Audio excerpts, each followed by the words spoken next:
बीजक कथा की श्रृंखला में आज हम सभी चर्चा करेंगे सद्गुरु कबीर साहब की मूल रचना बीजक की 12वीं रवैनी की।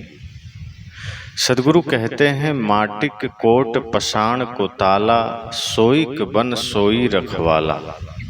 सोबन देखत जीव डेराना, ब्राह्मण वैष्णव एकै जाना। ज्यों किसान किसानी करई, उपजे खेत बीज नहीं परई। छाड़ी देहु नर झेलिक झेला, बूढ़े दो गुरु और चेला। तीसर बूढ़े पारथ भाई, जिनबन डाहे दवा लगाई। भूख भूख कुकुर मरि गयो, काज न एक सियार से भयो। मूस बिलाई एक संग, कहु कैसे रह जाए। अचरज एक देखो हो संतो, हस्ती सिंह ही खाए। इस रमैनी में सद्गुरु कबीर कहते हैं कि माटिक कोट पसाण को ताला। मिट्टी का किला है, माटी का कोट अर्थात मिट्टी का किला, और पसाण का ताला पत्थर का ताला लगा है। अब यहाँ समझने की बात यह है कि सद्गुरु कबीर माटी का कोट किसे कहते हैं या पसाण का ताला किसे कहते हैं। तो साहब कहते हैं, जड़ शरीर में मिट्टी का कोट अर्थात ये शरीर मिट्टी है। लोग कहते हैं ना, जब शरीर छूट जाता है कि मिट्टी का तन मिट्टी में समा गया, तो शरीर को भी मिट्टी ही कहा जाता है। इसलिए साहब यहाँ कहते हैं माटी का कोट, यह मिट्टी का किला है शरीर। तो जड़ शरीर रूपी किला में, मिट्टी शरीर रूपी किला में जड़ बुद्धि का ही, पत्थर का ही ताला लगा है। पत्थर कोई कहते हैं, उसका बुद्धि तो पूरा पत्थर है, अर्थात जिसकी बुद्धि जड़ हो गई उसे ही पत्थर बुद्धि, पाषाण बुद्धि कहा जाता है। तो सद्गुरु कबीर यहाँ कहते हैं कि शरीर यह मिट्टी का किला है और इसी में जड़ बुद्धि का ताला लगा है। आगे साहब कहते हैं, सोईक बन सोई रखवाला, कि यह जंगल जीव का ही बनाया हुआ है। यह पूरा जो संसार वन है, यह जो संसार का जंगल है, कौन बनाया? जीव ही तो बनाया है।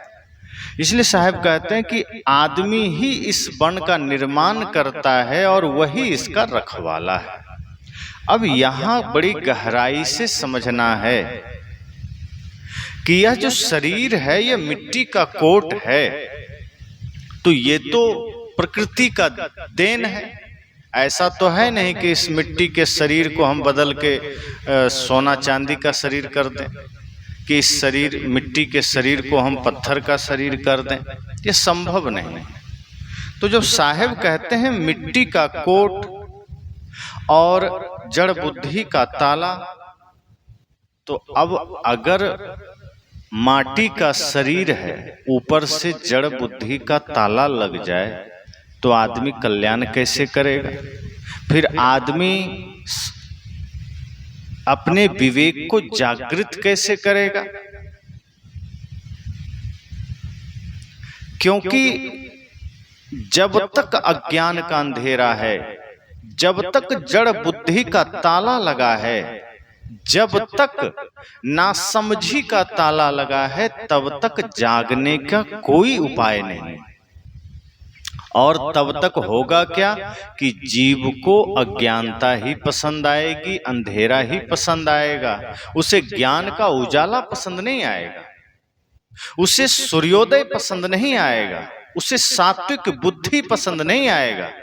फिर ऐसे ही जीव कुसंग में चल करके, ऐसे ही जीव विकारों के रास्ते पे चल करके स्वयं का विनाश करते हैं।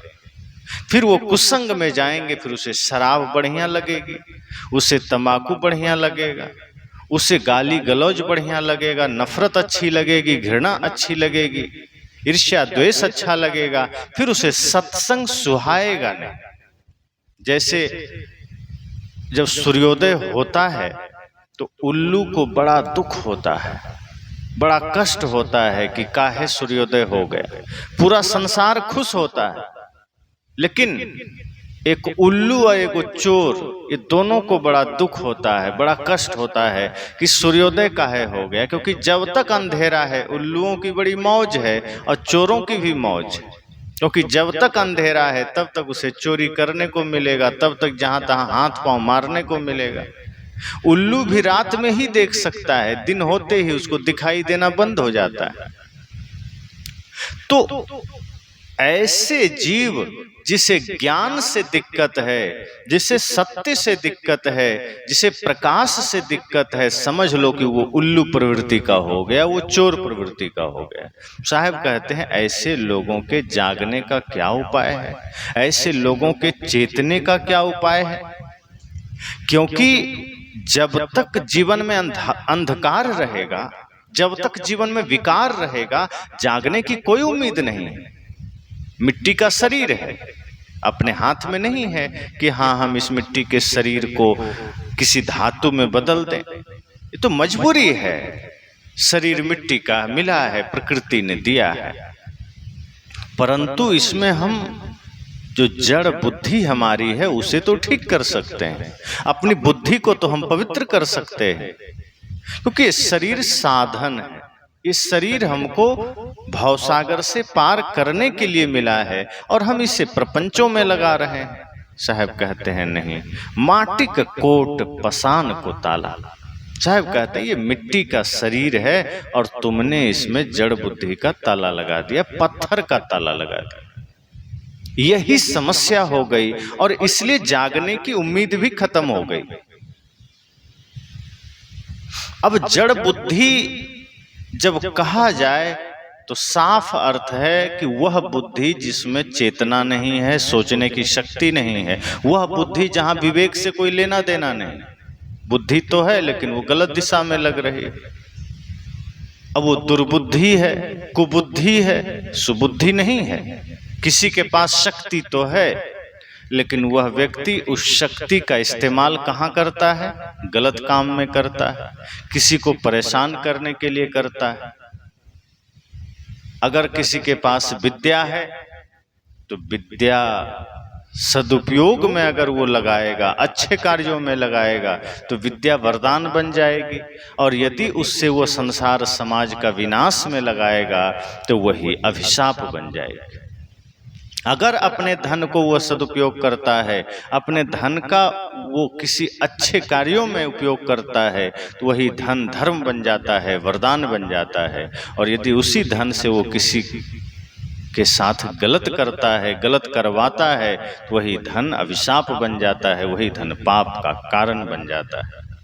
इसलिए साहब कहते हैं कि आदमी तभी तक पाप करता है जब तक उसकी बुद्धि जड़ है, जब तक उसे अंधकार पसंद है। क्योंकि जैसे ही भीतर ज्ञान का उजाला होता है, जैसे ही बुद्धि पवित्र होती है, भीतर के सारे चोरत्व कर्म खत्म हो जाते हैं।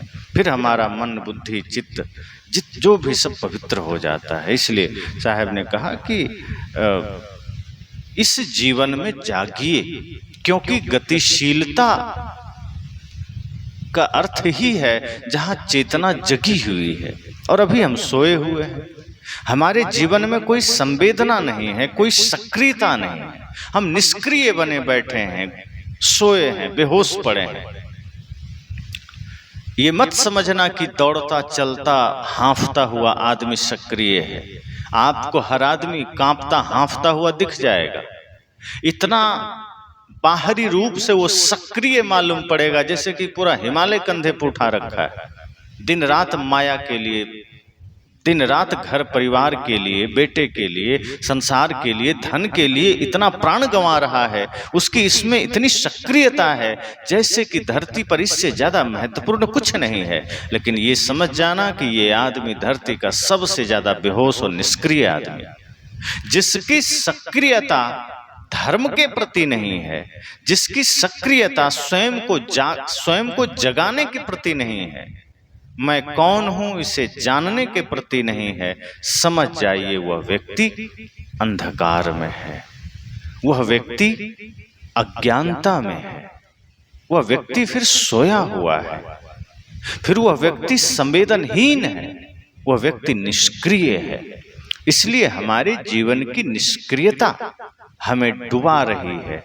साहब कहते हैं जागृत हो, ये जो जड़ बुद्धि तुमने बना रखी है इसे खत्म करो और अपनी चेतना को जगाओ, अपने विवेक को जगाओ। जब तक हम इस असत्य का त्याग नहीं करेंगे, सत्य से परिचय कैसे होगा? कोई आदमी जेल में बंद है तो वो छूटना चाहता है, लोहे की जंजीरें हैं, लोहे की हथकड़ियां हैं, लेकिन चालाकी से अगर हाथ में जो हथकड़ी है वो सोने का बना दिया जाए और जंजीरें भी सोने का बना दिया जाए, फिर वो आदमी छूटना नहीं चाहता, उसे पता ही नहीं चलता कि हम बंधन में। फिर वो सोने को देखकर इतना लालची हो जाता है कि फिर वो खुद जंजीरों की सुरक्षा में खड़ा हो जाता है। अगर कोई काटना भी चाहे तो वो खुद लड़ लेगा कि नहीं, ये मेरे सोने, ये मेरे चांदी। यही हमने किया है। माया में हम हैं, माया में लिप्त हैं, माया में अटके भटके हैं, और इस माया से जब कोई मुक्त करना चाहता है, इस अज्ञानता से जब कोई जगाना चाहता है, तो हम क्या करते हैं? हम उसको ही वैरी मान लेते हैं, हम उसको ही दुश्मन मान लेते हैं कि नहीं, तुम तो मेरा दुश्मन हो, तुम तो मेरा बैरी हो। क्यों? क्योंकि वो हमें जगा रहा है। सोए हुए आदमी को जगाने वाला सदैव दुश्मन माना जाता है। लेकिन अगर आप सो रहे हैं और कोई और लोरी गा के सुला दिया, आपको और गहरी नींद में डाल दिया, तो आप उससे मित्रता कर लेते हैं कि ये मेरा अपना आदमी। लेकिन समझ जाइए, जो आपको बेहोश कर रहा है, जो आपको और ज्यादा सुला रहा है, जो आपको आपके पाप में सहायता कर रहा है, वो आपके जीवन का सबसे बड़ा दुश्मन है। और जो आपको जगा रहा है आपका हितैषी है। मन दुखी होगा, क्योंकि मन को ये पसंद नहीं है, जागरण मन को पसंद ही नहीं है। मन को बेहोशी पसंद है, मन को अज्ञानता पसंद है, मन को नरक पसंद है। लेकिन जो जागृत पुरुष हैं वो हमें जगाते हैं। तो साहब कहते हैं माटी का कोट, शरीर तो मिट्टी का किला है, और हमने इस पर ऊपर से जो बुद्धि हमें मिली उसे हमने पत्थर का बना दिया, जड़ का बना दिया। इस मिट्टी के शरीर में बुद्धि भी जड़ हो गई, और जब जड़ बुद्धि हो गई तो विकास के सारे रास्ते बंद हो गए, जागरण के सारे रास्ते बंद हो गए, क्योंकि हमने मुख्य द्वार में ही पत्थर लगा रखा है। जिस बुद्धि से हम संसार को समझ सकते थे, जिस बुद्धि से हम संसार को जान सकते थे, सत्य असत्य को समझ सकते थे, अच्छा बुरा को समझ सकते थे, हमने उसे ही निष्क्रिय कर दिया, हमने उसे ही लॉक कर दिया। इसलिए साहब कहते हैं मजबूरी है प्रकृति से जो शरीर मिला मिट्टी का है, आज है कल रहे ना रहे, कब छूट जाए कौन जानता है। माटी का कोट है, मिट्टी का किला है, दिया में तेल कब तक है कौन जानता है, सांस कितनी है कौन जानता है, हमारा दाना पानी कितना है कौन जानता है। लेकिन इसके बावजूद जो समय हमें मिला, हम उसको इतना बेहोशी में जी रहे हैं, इतनी नासमझी में जी रहे हैं कि हम जागृति का कोई उपाय नहीं खोजते, अपने भीतर के विवेक को जगाने का कोई रास्ता नहीं खोजते। इसलिए साहब कहते हैं कि माटी का कोट पसान को ताला, मिट्टी का किला है और जड़ बुद्धि का ताला हमने लगा दिया है। आगे साहब कहते हैं सोईक बन सोई रखवाला, अर्थात यह जो शरीर और शरीर से जुड़े हुए धन परिवार मान्यताएं हैं, इसका जो पसारा है, यह सब हमारा ही सृजन किया हुआ है। जीव जब इस धरती पर आता है तो शरीर भाव से बहुत सारे रिश्ते नाते बन जाते हैं। किसी का पुत्र हो जाता है, किसी का भाई हो जाता है, किसी का मित्र हो जाता है, धीरे धीरे फिर वो खुद पिता बन जाता है, किसी का चाचा, किसी का भतीजा, किसी का कुछ ऐसे करते करते वो बहुत तमाम सारे रिश्तों का विस्तार करता है। फिर घर धन परिवार का विस्तार करता है। जमीन का विस्तार करता है, पूरा संसार का विस्तार करता है। सोईक बन सोई रखवाला, साहब कहते हैं इन सारे जंगल का खुद विस्तार करता है और खुद ही उसका रखवाला बन जाता है, उसी का हिसाब किताब रखने वाला भी बन जाता है। सोईक बन सोई रखवाला, कहते हैं कि वो माया का पूरा विस्तार करता है, संसार का पूरा विस्तार करता है और इसी संसार का फिर वो पोषण करने वाला, रक्षण करने वाला भी बन जाता है। और अब इससे होता क्या है, जैसे कि कोई आदमी बाहर संसार में बहुत सारा विस्तार कर ले, बहुत सारी चीजों का निर्माण कर ले, पर वो टिकेगा कब तक? उसका विस्तार कब तक टिकेगा? बहुत क्षणिक, बहुत थोड़े समय के लिए टिकेगा। एक बात और, आप देखेंगे कि बच्चे मिट्टी में जब खेलते हैं, बालू में, तो बालू का ही घर बनाते हैं, बालू का ही वो पूरा गाड़ी घोड़ा भी बना लेते हैं, बालू का ही चूल्हा बना लेते हैं, बालू का ही भोजन बना लेते हैं। वो सब कुछ उसी से निर्मित कर लेते हैं और अंत में हाथ, दोनों हाथ से मिटा के घर चले जाते हैं। पूरा निर्माण किया, विनाश कर दिया। यही हम कर रहे हैं, बस अंतर इतना है उस बचपने में और जवानी में और बुढ़ापे में कि उस बचपन में जो कुछ भी वो बनाता है उसमें वो आसक्त नहीं होता है, वो सब कुछ बनाता है, सारी चीजें निर्मित कर लेता है, लेकिन जब घर जाना होता है तो खुद से दोनों हाथों से मिटा के चल देता है, उसको कोई आसक्ति नहीं होती। पर जब हम बनाते हैं बड़े होने के बाद, जवानी में घर बनाया, परिवार बनाया, संसार बनाया, दुनियादारी बनाई, तो हम क्या करते हैं कि फिर हम उसके छूटने के भय से ही कांप उठते हैं। हमारा जो कुछ भी निर्माण है, हमारा जो कुछ भी विस्तार है, हमारा जो कुछ भी बना हुआ है, उससे हमारे जीवन में इतना भय पैदा होता है कि कहीं छूट ना जाए। ये सारा जंगल निर्माण करते हैं, ये सारा संसार का निर्माण हम करते हैं, परिवार का निर्माण करते हैं। साहब ने कहा सोईक बन सोई रखवाला, कि हम उस संसार का, उस वन का, उस जंगल का रखवाला भी हैं, उसका निर्माण करता भी हैं। अर्थात हम परिवार विस्तार भी करते हैं, संसार जोड़ते भी हैं, वस्तुएं इकट्ठी भी करते हैं। और इसलिए जब इतना सब कुछ निर्माण कर लिया, दुनिया भर के रिश्ते बना लिए, तो इससे होता क्या है कि फिर हमारा विस्तार इतना हो जाता है कि दिन रात हम संसार का ही चिंतन करते हैं, फिर दिन रात हम माया का ही चिंतन करते हैं, फिर प्राणी और पदार्थों का ही चिंतन करते हैं। इसके अतिरिक्त फिर हम कुछ सोचते नहीं हैं।